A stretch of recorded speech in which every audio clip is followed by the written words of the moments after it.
दोस्तों, आपने अक्सर सुना होगा परफेक्ट मर्डर। परफेक्ट मर्डर यानी एक ऐसा कत्ल जहां कातिल इतनी चालाकी से साजिश रचता है कि पुलिस उसकी पहेली सुलझा ही नहीं पाती। कातिल पकड़ा नहीं जाता, सबूत मिट जाते हैं और केस अनसुलझा रह जाता है। हमारे देश में ऐसे कई केस हैं। मिसाल के तौर पर 2008 का आरोसी हेमराज मर्डर केस। 17 साल बीत गए लेकिन आज तक नहीं पता कि कौन कातिल था। ऐसे सैकड़ों केस हैं जो आज भी ठंडे बस्ते में पड़े हैं। लेकिन आज की कहानी उस परफेक्ट मर्डर की थी जो 14 अक्टूबर 2025 तक परफेक्ट मानी जा रही थी।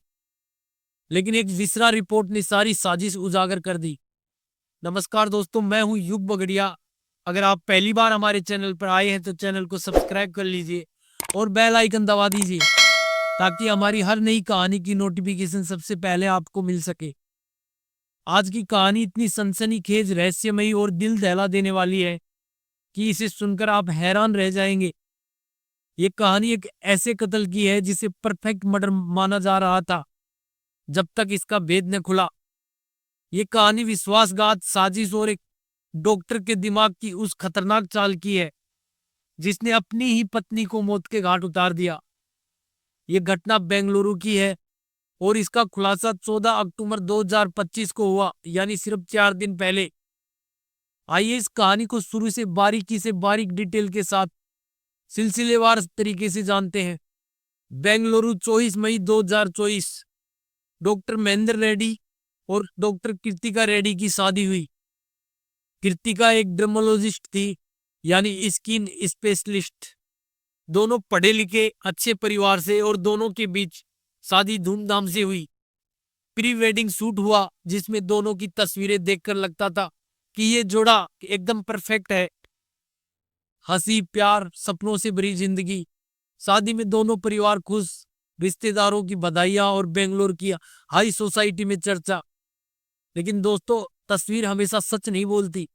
जैसे इंदौर के सोनम केस में हमने देखा, जहां शादी के फेरे चल रहे थे और दिमाग में साजिश पक रही थी, वैसे ही इस शादी के पीछे भी कुछ और चल रहा था।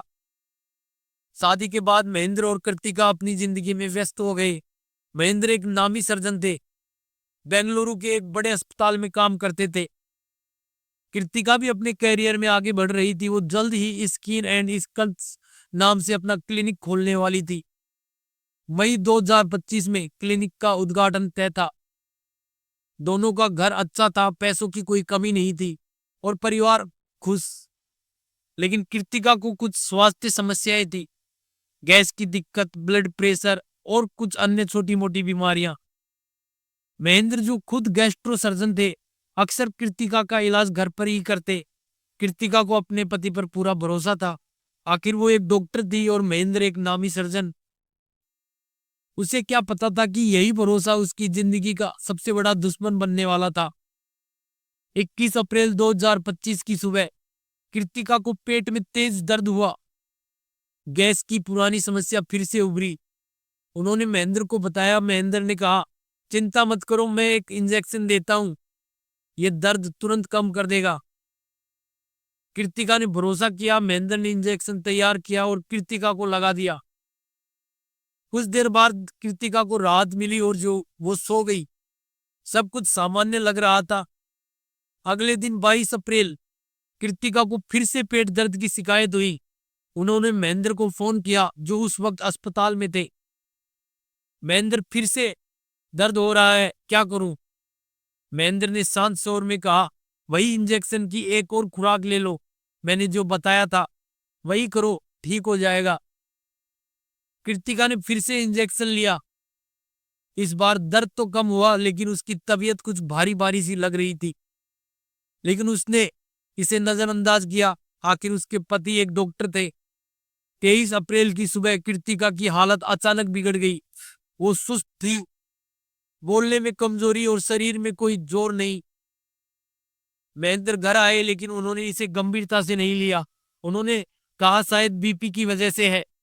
दिन बीता, कृतिका की हालत थोड़ी स्थिर हुई लेकिन वो पूरी तरह ठीक नहीं थी।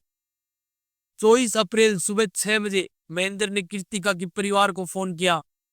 उनकी आवाज में घबराहट थी जल्दी आ जाइए, कृतिका की तबीयत खराब है, वो उठ नहीं रही, शायद बेहोश है। परिवार दौड़ा दौड़ा आया, कृतिका को अस्पताल ले जाया गया। डॉक्टरों ने चेक किया और कहा वो अब नहीं रही। परिवार सदमे में था। कृतिका जो सिर्फ 11 महीने पहले दुल्हन बनी थी, अब इस दुनिया में नहीं थी। कृतिका की मौत अस्पताल में हुई थी, इसलिए मेडिको लीगल केस एमएलसी दर्ज हुआ। पुलिस को सूचना दी गई, नियमानुसार पोस्टमार्टम जरूरी था। लेकिन महेंद्र ने परिवार से कहा कृतिका को गैस और बीपी की दिक्कत थी, हम सब जानते हैं, पोस्टमार्टम की क्या जरूरत, इससे सिर्फ दुख बढ़ेगा। सास ससुर भावनाओं में बह गए, लेकिन कृतिका की बड़ी बहन जो खुद रेडियोलॉजिस्ट थी अड़ गई। नहीं, पोस्टमार्टम होगा, कुछ गड़बड़ हो तो सामने आ जाएगा। महेंद्र ने विरोध किया, लेकिन बहन की जिद के आगे सब हार गए। पोस्टमार्टम हाउस में कृतिका की बॉडी पहुंची, लेकिन यहाँ एक अजीब बात हुई। महेंद्र बार बार पोस्टमार्टम रूम में घुसने की कोशिश कर रहे थे। पोस्टमार्टम करने वाले डॉक्टरों को यह अजीब लगा। उन्होंने पुलिस को बताया ये शख्स बार बार अंदर क्यों आ रहा है। पुलिस ने महेंद्र को हड़काया और बाहर रहने की को कहा। पोस्टमार्टम हुआ, रिपोर्ट में कुछ खास नहीं आया। गैस, बीपी और अन्य स्वास्थ्य समस्याओं को मौत का कारण माना गया। विसरा आंतरिक अंगों का सैंपल जांच के लिए लैब भेजा गया।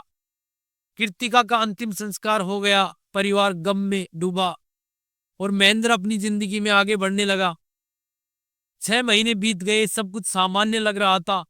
लेकिन 13 अक्टूबर 2025 को विसरा रिपोर्ट आई और इसने सारी कहानी पलट दी। रिपोर्ट में खुलासा हुआ कि कृतिका की मौत बीमारी से नहीं बल्कि एनेस्थीसिया के ओवरडोज से हुई थी।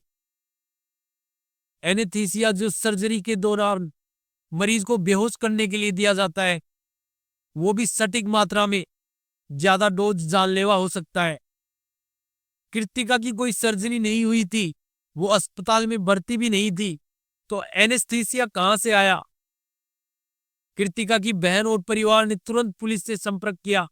13 अक्टूबर को एफआईआर दर्ज हुई और 14 अक्टूबर को डॉक्टर महेंद्र रेड्डी को गिरफ्तार कर लिया गया। पुलिस पूछताछ में महेंद्र जो टूट गए और सच उगल दिया। कहानी कुछ यूं थी। शादी के कुछ महीनों बाद महेंद्र को पता चला कि कृतिका को कई स्वास्थ्य समस्याएं हैं, गैस, बीपी और अन्य बीमारियां। उसे गुस्सा आया कि ससुराल वालों ने ये बातें जो शादी से पहले नहीं बताई। उसने सोचा एक बीमार बीवी के साथ जिंदगी नहीं काट सकता। डिवोर्स एक रास्ता था, लेकिन महेंद्र ने इससे भी क्रूर रास्ता चुना, कत्ल का। महेंद्र क्राइम थ्रिलर और साउथ की मिस्ट्री फिल्मों का शौकीन था। उसने तय किया कि वो ऐसा कत्ल करेगा जो बीमारी का रूप ले ले। उसने अपने मेडिकल ज्ञान को हथियार बनाया। कृतिका की गैस की समस्या को मौके के रूप में देखा। उसने रिसर्च किया कि एनेस्थीसिया का ओवरडोज पोस्टमार्टम में आसानी से नहीं पकड़ा जाता, सिर्फ विसरा रिपोर्ट से पता चल सकता है, और वो भी कई महीनों बाद। 21 अप्रैल को जब कृतिका को दर्द हुआ, महेंद्र ने पहला एनेस्थीसिया इंजेक्शन दिया। डोज इतना था कि कृतिका को राहत मिले, लेकिन नुकसान शुरू हो जाए। 22 अप्रैल को दूसरा डोज दिया गया। इस बार मात्रा ज्यादा थी। 23 अप्रैल को कृतिका की हालत बिगड़ी और 24 अप्रैल को वो हमेशा के लिए सो गई। महेंद्र को यकीन था कि परिवार बीमारी को दोष देगा। उसने पोस्टमार्टम का विरोध भी किया, लेकिन कृतिका की बहन की जिद ने उसकी साजिश को खतरे में डाल दिया। फिर भी उसे लगा कि विसरा रिपोर्ट देर से आएगी और तब तक कोई शक नहीं करेगा। लेकिन 6 महीने बाद विसरा रिपोर्ट ने उसकी सारी साजिश उजागर कर दी। पूछताछ में एक और चौंकाने वाला खुलासा हुआ। महेंद्र का एक जुड़वा भाई है जिसकी शक्ल उससे हूबहू मिलती है। दोनों के खिलाफ पहले से ही क्रिमिनल केस दर्ज है, जो अब जांच के दायरे में है। पुलिस इस एंगल को भी खगाल रही है कि क्या इस साजिश में भाई का भी हाथ था। दोस्तों, ये कहानी बताती है कि भरोसा कितना नाजुक होता है। एक डॉक्टर जिसका पेशा जिंदगियां बचाना है, उसने अपनी ही पत्नी का कत्ल कर दिया, वो भी इतनी चालाकी से कि अगर विसरा रिपोर्ट न आती तो ये परफेक्ट मर्डर बन जाता। कृतिका ने अपने परिवार पर भरोसा किया, लेकिन उस भरोसे ने उसे मौत की नींद सुला दिया। 1 साल की शादी, एक आलीशान जिंदगी और फिर एक क्रूर साजिश। महेंद्र ने न सिर्फ कृतिका का खून किया, बल्कि अपने पैसे की गरिमा को भी दागदार किया। आज वो जेल में है, लेकिन सवाल वही, किस पर भरोसा करे, किस पर नहीं। दोस्तों, अगर आपको हमारी कहानी पसंद आई तो चैनल को सब्सक्राइब करना न भूलें और बेल आइकन दबा दें, ताकि हमारी हर नई वीडियो की नोटिफिकेशन सबसे पहले आपको मिल सके। इस वीडियो को अपने दोस्तों और परिवार के साथ शेयर करें ताकि जागरूकता फैले। हमारा मकसद सिर्फ कहानी सुनाना नहीं, बल्कि आपको सतर्क और जागरूक करना है। अगर आपके पास कोई ऐसी कहानी है जो आप हमें बताना चाहते हैं तो कमेंट बॉक्स में लिखें। मिलते हैं अगली वीडियो में एक नई कहानी के साथ। जय हिंद, जय भारत।